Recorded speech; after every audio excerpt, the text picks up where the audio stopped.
we're already in the game. And here, already in the game as well, is our Zerg player. He shows some fantastic Infestor play, doing with Infestors what Monster could not. fiercest YugiOh. Well, actually, I guess Monster did well with Infestors in Game 3 of that series, but there he is, Slayer's YugiOh, and here is his opponent, qualified for Code 8 twice by going through the crazy prelims. ShinyStar. Love ShinyStar. It was a pretty intense ShinyStar Really vocal fan for yeah. ShinyStar here. And by the way, thanks again to Sony Ericsson and G-Skill for making some fantastic technology products. Yeah, I actually once had a Sony Ericsson phone. It was one of my favorite phones I ever had. What happened to it? Well, I just got a new one. Oh, okay. There was no problems with the phone. It was like one of the top of the line phones at its time. But you know, everyone's got to get it. So, like 4 months ago? Well, that Forge placement right there, I believe, is a wall off. But even so, on this map, Forge Fast Expanding isn't as popular as Sentry Expanding because it's very difficult to wall off really that area. wide. It's very wide open. It looks like ShinyStar has a plan here to like make a really wide choke with his gate and maybe a core and another pylon or something. Yeah, he went Forge into gate, which is not very common. Of course, he saw his opponent went for somewhat of an early pool. He's going for a pool first build, not a gas first. But even so, it's not absolutely necessary that he gets the gateway up, so we may be seeing something unusual. I'm guessing he's still going to make a Nexus, but the gateway is usually something that's skipped. Of course, the gateway he's using as part of a wall-off here. Yeah. But with the way his buildings are placed, it's not really an easy way for Zerglings to get by anyway, so it might be a little bit too preemptive. Now, he, of course, wants to make his hatchery. He's just being so annoying with that probe. The Zergling is going to deter that probe. He actually makes a pylon. That's actually surprising. Yeah, usually you don't do that with a pool first because the Zerglings are already out. He didn't really buy that much time with that pylon. Yeah, and he was saving up for Nexus too, so he actually delayed his own Nexus as much as the hatchery. Exactly. Well, he's finishing off his wall here. Looks like the gateway was just clearly to be used as part of his wall. Yep. Although there is a gap in that wall. Actually wouldn't be very wise to try and run Zerglings by, but unless he made more of them. But the probe is actually still extant in the base of the Zerg YugiOh, so he can see if he makes more Zerglings. And he spots those drones popping out, so he knows that he's not going to try and break him or anything right now. He's got a little time to spare. Yeah, he doesn't need a zealot. Exactly. He's going to keep that probe position there. It's a little trick you can do in StarCraft. You can do it in StarCraft 1 and StarCraft 2. Put a probe in the position to block off. So the Zerglings, if you try to have them just regularly attack, they'll attack the cannon instead of the probe. And they won't walk by. You have to manually target the probe and then run by, and that takes so long that your Zerglings just won't get by generally, even if you have a lot of them. Although we saw MC today fail to block using those very same probes. Oh, MC. Well, now he's going to complete his wall off with the Cybernetics core as his Nexus finishes. And now that we finally see the entirety of his plan, that's a pretty nice wall, actually. That's pretty solid. Solid wall, got a cannon behind the core. A couple weak points at the pylons, but it's okay. Well, both players have just been completely...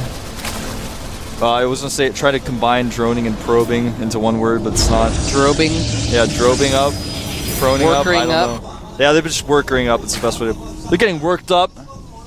Rochewarren going down for YugiOh. He's getting really worked up. He wants to put on some pressure. Now, with this type of wall-off, it's actually really easy to poke with roaches. And when you were saying it was a good wall-off earlier, it's good in the sense that it's tight. Against Lings. Yeah, it's good in the sense that it's tight. But when these roaches come down here, they're going to be able to pick away at the forge and possibly even this gateway that sticks up at the front. Depending on how he micros them, the core is definitely going to be exposed as well. Yeah. So I think this is a really good choice. And 7 roaches, 8 roaches in production right now for YugiOh. Yep, Overlord peeking in there to see what's going on with that wall, and then it's going to get it right back out. Wants to see how many gates are being added as well, but that sentry says no. The Overlord's like, hee, oh, that tickles me, oh, I gotta get out of here. He's being tickled to death, man. I think he actually isn't going to get out of there. Actually, he might die. Death by tickling. We didn't want you guys to watch it because it was so brutal, but he was in fact tickled to death. He was tickled to death. And didn't see these gateways going down. As he's chased out, the gateways being added. He's going up to 4 gates. Pretty common to see. These Zerglings getting a little ahead of themselves. Wanted to see where the cannons are placed, though. Sees that there are, in fact, only 2 cannons now. These roaches are probably going to be able to hit this core. He's actually going to target down the cannon, though. Oh, wow. He wants to end this game right now. Targets down the cannon, and now he's relatively exposed. He's going to target down the second cannon. That 1 sentry is trying to put down some force fields, and it's helping out, but the core is still taking so much damage. Yeah, he doesn't have the energy to keep force fielding. That core might go down. He puts a gateway down at the last second in the way, but the cannon is going to be destroyed. These roaches have free reign to kill whatever they want. Now Zergling's going to work as well. Now he needs to target down these cannons, but they're just barely out of range of the roaches. The pylon's going to fall, though, and he's not actually prepared to wall it up. They're getting force fields in the wrong location, but even so, the cannon's finished, and YugiOh is going to have to back up here. But even so, he's forced more cannons. He's actually forced 4 additional cannons, and he still can pick off the gateway. Yeah, he can pick off the gateway and actually gets that extra cannon. And so now he can start picking off pylons and forges. Yeah, he can get the forge. And sentries if he gets to... don't want to get too eager. Well, apparently they want to, but they shouldn't be... At the front! Roaches He's actually trying to break these cannons, which is not a smart idea. Some Zerglings get into the main, though, and they do have Zergling speed now, so he's just going to continue to be annoying with those. He may actually get the sentry as well. Oh, no, that would be horrible. Nice control, though, by ShinyStar. Does save the sentry. Pulls a lot of probes in the process, though. We didn't catch a glimpse of it, but basically the roaches dashed in. There was only 2 sentries there, so they just actually ran in while the sentries were trying to poke at them and killed the sentries. And Pylon going down as well there, and things are looking, you know, it looks really grim from ShinyStar when you watch this, but actually it's actually not that units. Yeah. It's not that bad actually because he's got a Spire stable. going up. He's ahead in workers, 52 drones to 46 SCV or 46 probes rather. Yeah, he's going to stabilize off of this, and then he's probably going to be okay after that. For some reason, YugiOh is putting down 5 spine crawlers. I'm really not actually sure about that. Well, he saw the 4 gates. He knows there's a robo up. He knows he can have a mortals. He might. I guess that's true. With that many gateways, he can put out an army pretty quickly. Except, guess what? You killed his core before it finished warp gate, so he doesn't even have warp gate tech yet. Exactly. He did, however, he knows about the robotic support bay. Actually, he hasn't quite seen the support bay yet. It's just out of his vision. He doesn't know about the Colossi, but I think he knows it's the next logical step. That's why he's getting Aspire. He wants to go Mutas. Mutas are really good on this map. You can counterattack with them very easily. It's not easy for ground armies to move across the middle of the map on Crossfire. They have to walk up a bunch of ramps. So Mutas can really abuse that. Warp gate research still not done, as our observers highlight. It's so funny to see. It's so funny to see stalkers coming out of so many like regular gateways. That was so funny. He went to destroy his wall so he could get out, and then a bunch of Zerglings came, so he had to add 2 pylons. And it looks like he's not going to cancel that either. He didn't cancel his pylons, so now he's going to have to kill them again. Oh, there's a little bit of a space. Never mind, there's a gap. So he is going to move out here, and so this is... the spines, I knew they were necessary, but I figured they were a little preemptive, I guess, is what I was getting at. Because now they're going to be necessary. Now that this very large army, all he has to do is warp in 1 more round of units, and he'll have a pretty significant army. Yeah, the Mutas are out. The Mutas need to go ASAP, though, and make sure that ShinyStar stays in his base, because if he waits too long and ShinyStar's army's at his doorstep, he's not really going to be able to use those Mutas as well as he wanted to. This Roach is in trouble. Although... there's several sentries, but there's only... well, never mind. He warped in more stalkers, so he's actually going to have enough stalkers to deal with these mutas also. So this is crunch time for YugiOh right now. 6 more mutas coming out. He's going to give him a total of 15. But this army's at his doorstep. Range is done. He can continue to poke at the crawlers if he wants to. He's got Immortal in the mix as well. He's got 2 Colossi with range now. And he's just going to continue to poke at these spine crawlers, doing so much damage to both of those. The Mutas, though, are doing a nice counterattack. There's no answer for those. Guardian Shield goes up. He's going to try to break here, and I think he can. Yeah, he easily can. YugiOh doesn't have anything here at all to defend this with. His entire supply is in Mutalisks and a few Zerglings that are running in for counterattack. Actually, it's just mostly Mutal. No, he does have some Zerglings running around the side as well, but he's going to get so many probes with these Mutas before they get down to the expansion where the cannons are. But he loses his own natural in the process. He does have a 3rd base up, though. And in fact, ShinyStar doesn't know about it. He's not sending his units there right away. I think he's got to realize now what's going on. He's sending them over there now, yeah. Yeah, he must know it exists. Just He must be able to infer, I guess, that it exists.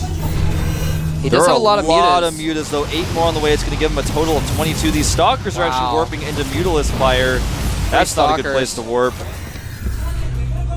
Not at all. Wants to get this pylon because that'll stop the reinforcements. Decides to back away, though. There are too many Stalkers. Those mutas are doing their job in that they're keeping ShinyStar from just finishing him off. Yeah, in fact, he's adding 4 more mutas. He's about to be up to 26. He's got so many mutas that he's actually going to be able to push ShinyStar finally back all the way home, I think, if he continues to counterattack like this. Yeah. Adding a few spines to the top of his third base as well, so he can buy time there as well. And here come the mutas. There are only 2 photon cannons here. Doing so much damage. The bounce damage actually killing probes before he even attacks the probes. Having to kill off a few more cannons here. But there's actually, he may just kill those last few cannons and open up the front door for Zerglings to help as well if he decides to send those. Probes are running to join the army of ShinyStar. We are going to have, by the looks of it, some sort of base trade scenario. Yeah, this is crazy. And Spinecrawler's trying to do work to hold off this attack at the third base, but I don't think it's going to be enough. There's too many Stalkers. There's that same Immortal doing a ton of damage. And it looks like the mutas are being sent back to deal with the threat to try and finish off the army. If he can hold off that army and keep his main, the Zerglings can finish off ShinyStar's main very easily. Here he comes in with the mutas. Here. The mutas have to be very careful. Needs to pick off Stalkers extremely carefully. All he needs to do is keep the Stalker count low and he should be fine. Now, right now, ShinyStar has he's going to have about 400 minerals or so when when his base is being destroyed, once these probes stop mining, because the Zerglings are going to kill them right now. So he's going to have about 400 minerals, 393 to be precise. And that's not enough for another Nexus, so he's going to be revealed quite soon. But the thing is also, does he have any probes anywhere on the map? He's got 13 probes. They're with his main army. But here's, YugiOh's actually just going to have to defend this, though. Yeah, he doesn't have any drones out. He actually could just lose all of his buildings first. He's trying to target down the Stalkers. Zergling's coming in from the side as well. He knows if he can kill those Stalkers, he wins the game. The Stalker count is falling, but still, I think he may have enough. There are 11 Stalkers and 1 Sentry left. 8 Stalkers, 7 and he dances the Zerglings around the Colossi. Oh my gosh. 3 Stalkers left and 16 Mutalists. It looks like YugiOh has done it. He's held the attack. The Colossi trying to target down as many drones as possible, but that is going to be it. Wow, the probes were going to work on those last drones as well, doing their job in the war effort, trying to go for an attack, but they're going to get killed off, and massive amounts of Zerglings popping out to go and finish off ShinyStar's base. GG! ShinyStar has qualified for Code A to get eliminated in the round of 32 yet twice. Congrats to YugiOh, though. That was hilarious. He's like, I know I haven't beat, I'm just going to dance my Zerglings in front of the Colossi. Yeah, it was hard to say who was really going to come out on top there, but YugiOh knew. He knew. And ShinyStar, he's got his new I Am shirt on, possibly. I keep saying that. It's looking pretty conclusive with that shirt. It's conclusive? It's looking conclusive, Maybe he just likes to eat that kind of chicken. It's not chicken. We talked about this already. Not chicken. I don't know why I keep thinking it's a chicken restaurant. Whatever. Isn't everything that sponsors everything in StarCraft a chicken restaurant? Whenever Moletrap sees those little wings, it makes him think of chicken. We actually had a discussion about this yesterday. Bakari chicken. He was like, "What is that? Is that a chicken sponsor?" I was like, "No, it's a clothing company." Oh man, I am just out of it today. He saw it on some Korean girl. The Korean girl was wearing a Gugum shirt, and he was like, "Is this related to Incredible Miracle? Is that girl sponsored by a chicken company?" It's like, no, Moletrap. That doesn't make any sense. I didn't get any sleep last night, man. I'm hallucinating today. Give me a break. Oh, man.